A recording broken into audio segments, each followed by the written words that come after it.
Okay guys, I know I'm late, but here is my spoiler review for Spider-Man Brand New Day. I posted my spoiler-free review if you haven't seen it, and if you also haven't seen the movie and you want to watch a review without spoilers, that is on my channel. You can find it and watch it.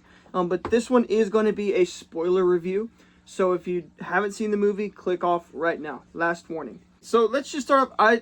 I love this movie. Just a little bit of background on me. I grew up watching the Tobey Maguire Spider-Man trilogy on repeat as a kid. I can repeat those movies by memory, a lot of the lines. In fact, I was watching it, the first one the other day with my girlfriend, and she asked me if she should just turn it off because I kept saying the lines before they would say them. So that's how much I love Spider-Man, and I've been a big Marvel fan. I've watched all of the MCU. Well, okay, no, I haven't seen all of it. I've seen almost all of it. I haven't seen Ironheart. I haven't seen Agatha All Along. I haven't seen Captain America Brave New World. And there's some other stuff I haven't seen. I haven't seen Miss Marvel. I saw like 2 episodes of She-Hulk. I've seen all the major stuff, okay? So I've seen all the major stuff. And I'm doing a rewatch right now. I'm going to catch up to it. But I'm very caught in and teed in on the Spider-Man lore, okay? So I loved this movie. Let's go with my rating. My rating for this movie is an 8.5 out of 10. It's a near perfect Spider-Man movie. Not a near perfect movie, but a near perfect Spider-Man movie. It's an 8.5 out of 10. That is half a point less than what I gave the Odyssey for reference. I gave the Odyssey a 9. I think this movie is really good. I loved it. Let me get my nitpicks out the way, and then I can just talk about the good stuff for the rest of this review. So the first problem I had with it was the pacing. While it wasn't terrible, it was off a little bit.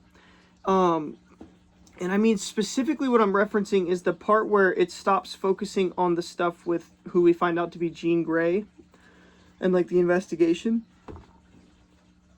There's a part in the movie where that comes to a complete pause and you start focusing almost completely on Peter mutating, which I ended up liking that a lot as a subplot.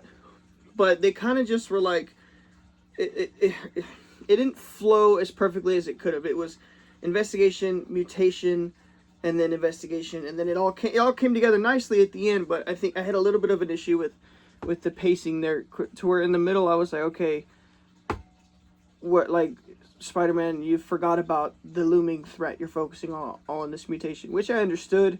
I just thought it could have been paced a little bit better, so I took off like a half point for that. And then another half point I'm taking off, or not half point, because I have it at a 8.5. But another nitpick I had was that Jean Grey was a little bit too evil in this movie, to where she's gonna be a good guy, and it's kind of hard to believe that when you have her just brutally like walking old people into traffic, and she's like playing horrible emotional games with Peter, and she's using it at the detriment of MJ, who did not consent to any of that. So it's the part, it's not even that she did those things really, it's that it seemed like she enjoyed doing those things, which is what makes it a little difficult. But I'm not as upset about it as other people are, because I actually really like the Jean Grey stuff, which I guess we could talk about here, because I think it's a very, very, very great way to introduce the X-Men by having one of the main characters be the antagonist in a main superhero movie. And they do it in a great way, because they explain why she's like this, why she's so hateful and vengeful, and how she's been alone, and the only person that was ever there for her, because her mom abandoned her, the only person that was ever there for her was taken, and she just wants to find this person. And then she finds out that she was murdered, and the VMAX reveal was heartbreaking, that what she was looking for the whole time was her sister's last like thing she saw. She was just able to blast that out into space for Jean to hear. And I thought that was really well done. I think the emotional scene with her and Peter at the end is really good, but we'll talk about that a little bit later. But and I liked the characterization. I like that she came around at the end, because that is what Jean Grey is. She's a good guy. She's a good character. But it made her a real and grounded person. She she's someone that is not just perfect already in the MCU. And I love characters that are good but not perfect. They have flaws like real people. So I thought that was a great way to introduce her. And mainly, it sets up an intriguing reason as to why people in the MCU will hate the mutants. Because my mind immediately goes to, like, bro, you have Spider-Man, you have the Hulk, and y'all love these characters. They saved the world in Infinity War, Endgame. What's going to happen in the MCU where the general public's just going to switch up on the mutants? This is what happens. We have Jean, who is doing something that in her perspective is right, but it's all for the wrong reasons and it's all the wrong way. It's where she's just trying to get revenge and trying to get justice, and it's not the correct version of justice, but it's her warped version of justice for her sister who was wronged by the US government trying to exploit her. But the public is just gonna see, man, this crazy girl walked a dude out into traffic, was taking over people's minds, robbing banks, and like froze all of New York. And this is a mutant. And then the government's obviously going to spin it to where it was all her fault. So I can understand where they're going to start hating mutants. And I think at a certain point, the people are going to realize, man, it's these people with these superpowers that are causing problems. Like even in Thunderbolts, Sentry has superpowers. He sucks everybody into a void. So I kind of see the breadcrumbs they're laying, and I like it. So I really liked Jean Grey. Sadie Sink did a great performance. Now let's move on to the good. Those are my two major nitpicks. The pacing was a little off, and the Jean Grey, she was a little too evil.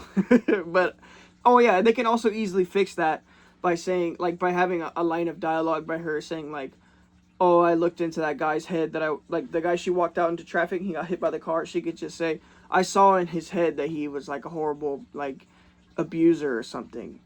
And while it's wrong for her to just kill the guy, it would make it to more like, oh, she didn't just walk that guy out into traffic for no reason. That was like a guy that did bad things, at least. And then also, it's not that bad. It's a small nitpick, not a large one, because the whole movie she's trying to get back to her sister, and in the whole movie Peter is stopping her, like he's thwarting her progress from that. So I can understand why she's going over the top with the MJ scene, because she wants him to be terrified of him, because she wants him to stop being in her way. And it makes more sense when you think about it like that, but it's not perfect sense, so I'm taking a little bit off for that. Those are the two main nitpicks I have with it. And then the only other reason I didn't give it a 9 is because I didn't like it as much as The Odyssey, and I gave The Odyssey a 9. So an 8.5 is the rating that I give Spider-Man Brand New Day. And I'm also gonna, later this week, I'm gonna release my ranking of all 11 Spider-Man movies. And you can tune into that to see where I rank this one, but I really like it. So it's gonna be, we'll say, not at the bottom, for sure. Okay, so let's talk about some good stuff. I want to talk about Peter, because I think the best part about this movie is they nail Peter Parker and Spider-Man. This is the best that Tom Holland has been in any movie in the MCU. In all the other movies that star Tom Holland in the MCU, he makes selfish and dumb decisions that create the whole entire issue that he is in. And in this one, he doesn't do that. And it's very refreshing to realize, because Spider-Man at his core, like what makes him Spider-Man is that he's the selfless person that sacrifices everything that he wants for the betterment of the city.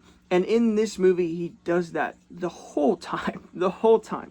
And I think that they found a way to tell an interesting and new and fresh story with Tom Holland, to where at the end of the last movie, he sacrifices his relationship with everybody to save the city. And this is built off of his interpretation of what Aunt May said to him by saying, with great power comes great responsibility. And in this movie, we see that he's taking that like way too far, to where he's isolating himself away from others and focusing only on work, to where it is unhealthy for him. And it's like, it's unhealthy for him, and it's not even, it's like too much to where like it's past the point where it's to help people. It's just because I feel like he's scarred from what has happened in the past, so he's just distanced himself from everybody. And he's able to go on this great emotional journey where he learns that in order for him to function and to exist and to survive as Peter Parker, and then after that as Spider-Man, he's going to have to allow people into his life. He can't do it alone. He needs support. He needs people that love him, because just as much as the people need Spider-Man, Spider-Man needs the people. And he was trying to do it without the people.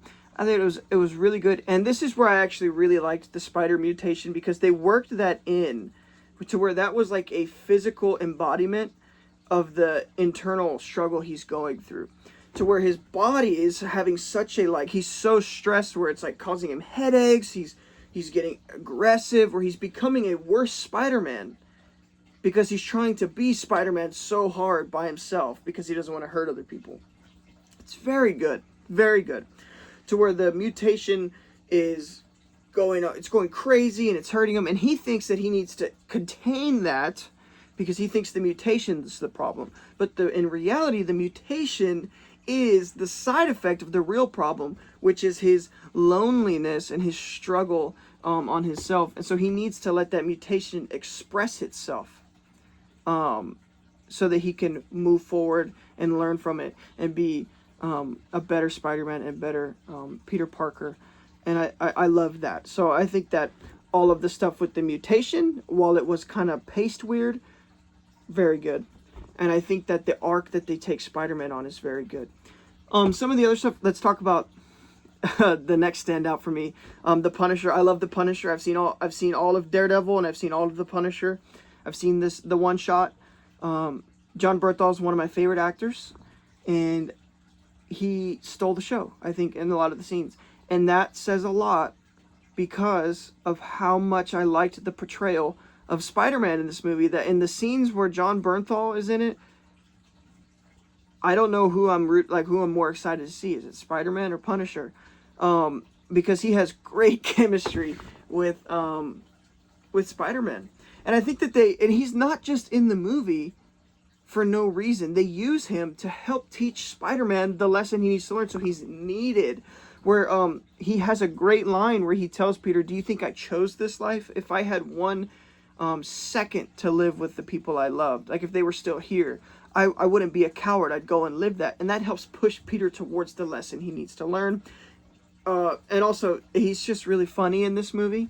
Not because he's telling jokes, but because him and Spider-Man are just like riffing with one another, and it's awesome. And I actually do think they kind of gave him a little mini arc. A small nitpick, they could have gone more, but it's not a complete nitpick, because I think they could expand on his arc more in a future product. But what we see is the Punisher is like, I will kill everybody that does bad things, because bad stuff has happened to my family, and I know that if they're not killed, there's a chance they can do it again. And that's why we love the Punisher. I mean, you can't take that away from him.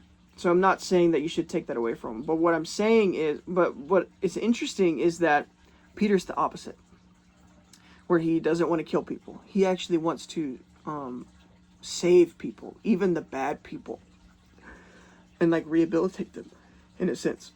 And we see Peter do that with Jean Grey in this movie. And then while that's happening, Frank thinks he's doing what's best and tries to shoot her.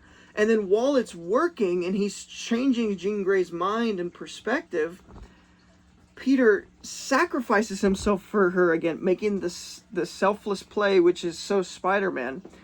And Frank accidentally shoots Spider-Man.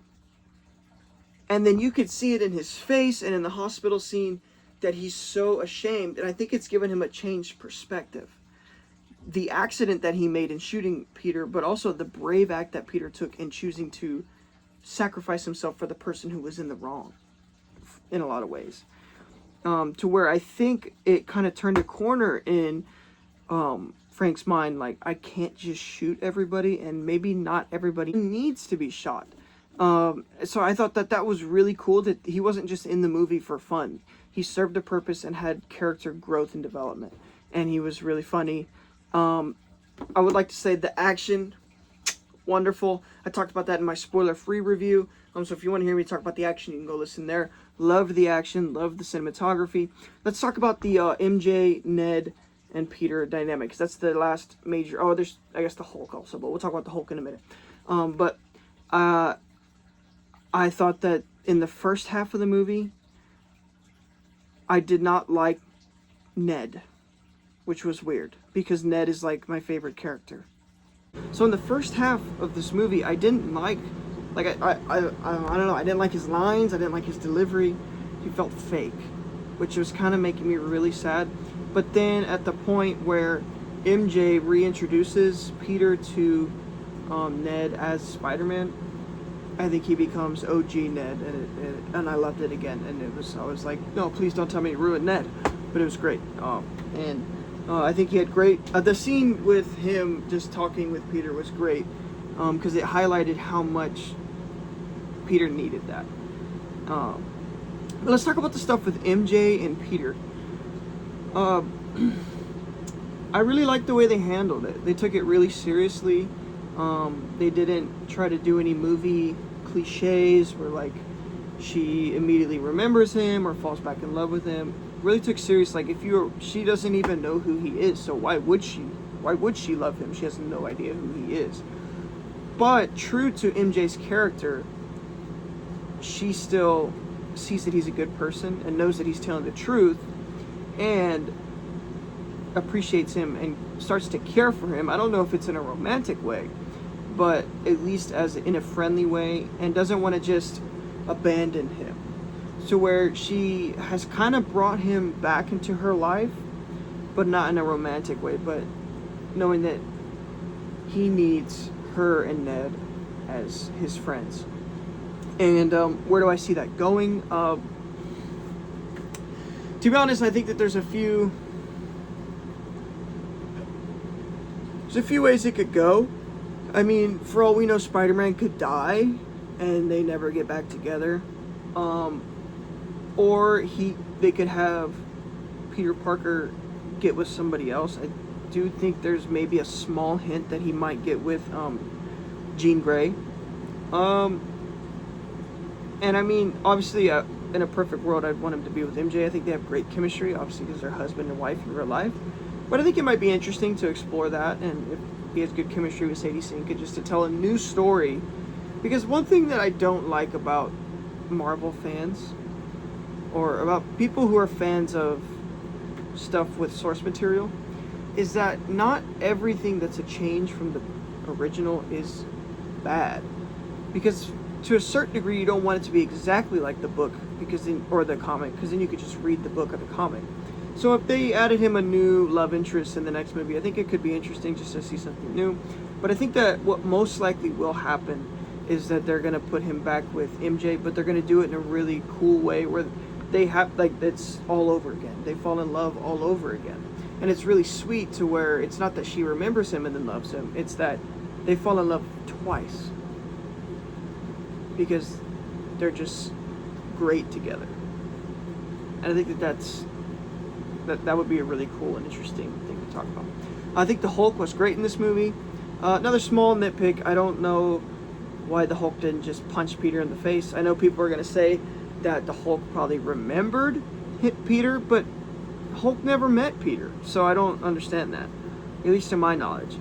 But I think the Hulk action was great.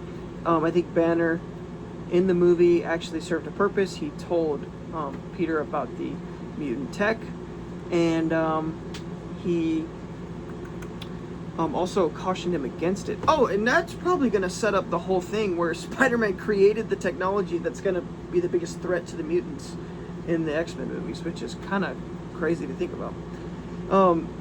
one last thing in this review I want to talk about is I think that the second half, the ending of the movie, is way better than the beginning, and it was peak Spider-Man stuff.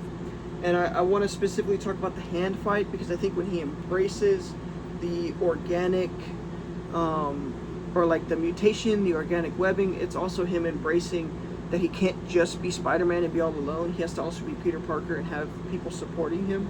And he says, I'm both, and he kicks butt. It's awesome. It's awesome. Oh, and then I can't not mention the Aunt May scene. People are going to complain that this is another movie where they just kind of talk to the bad guy, and that's how they defeated the bad guy. But I think this was done really well, and it's also different. So I see people saying that it's the same as Thunderbolts, but it's way different. In Thunderbolts, it's a group of people fighting their collective demons, and the villain itself is the void of depression inside of them, which is completely different from what we have here, where Peter stops stops Jean's revenge by showing her compassion and love, which is completely different. And the way they do it is really cool, where she is the way she is because she didn't have anybody to love her and to raise her the correct way and to be that person for her as a child, because they took her sister from her and her mom abandoned her. So Peter realizes this and allows her to step into his mind so she can experience the love that Aunt May had for him. Come on, that was really good. That was really good. I loved that. That's all I have to say about this movie. I don't want to go too much longer. Let me know your rating of the movie in the comments, why you thought it was that, and if you disagree with me, please let me know. And I hope you enjoyed the video. You'll have a blessed day.